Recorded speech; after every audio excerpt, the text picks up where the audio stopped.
deeqda raashinka oo ka kooban bur bariis saliid sonkor timir caano oo ka timid maamulka jaamacadda aadan cadde international university ayaa waxa la gaarsiiyay xarunta dhaqan celinta dadka dhimirka ka xanuunsanaya ee Dr. Xabeeb ee ku taala degmada Kaxda ee gobolkan Banaadir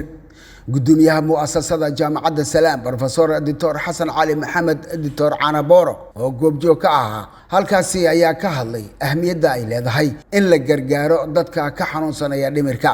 حبيب وإن لكبرنا لبعض سنة كشغلين على mental care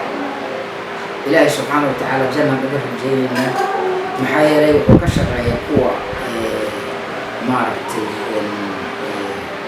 قلبك أمر لا كوري علي النميت ولا الأخرى ومارتي أن حيوانك بهايمك كدوني أي أخذ ما يعرف قوة صعبة بس إيمانك على وحبة الغطرة gudoomiye ku-xigeenka jaamacadda aadan cadde international university Dr. Cabdulqaadir Axmed Mahad ayaa sheegay in maamulka jaamacadda aadan cadde international university uu mar walba garab taagan yahay dadka tabarta yar isagoona tilmaamay inay soo gaarsiiyeen raashinka noocyadiisa kala duwan xaruntan annagu hadafkeenu waa inaan ogaan xaaladda isbitaalka ku sugan yahay waayaha gaarka isbitaalka u qabo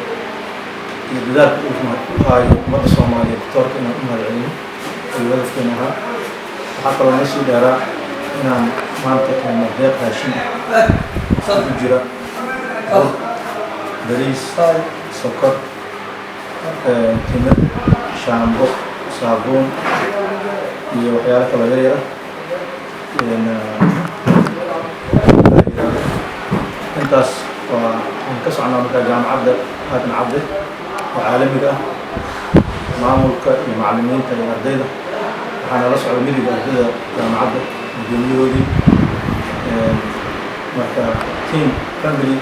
هذا عبد الله يونيفرسيتي هذا عبد الله عثمان يونيفرسيتي هذا عبد الانترناشونال يونيفرسيتي أيام هاي والصدر بصري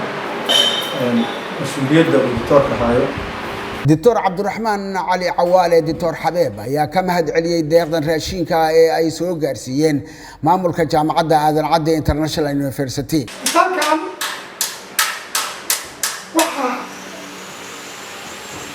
daryeelka ku soo doonta dhammaan shacabka Soomaaliyeed inta af Soomaaliga ku hadasha hadday noqdaan Amerika Yurub أفريقيا، كارهان، كينيا، إثيوبيا،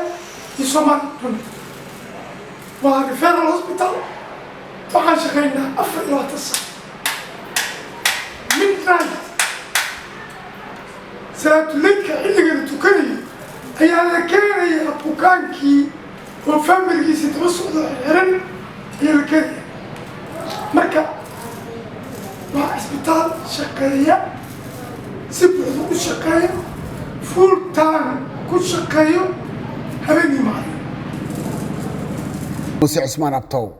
تلفزيون كقرن كسوماليات مقدشو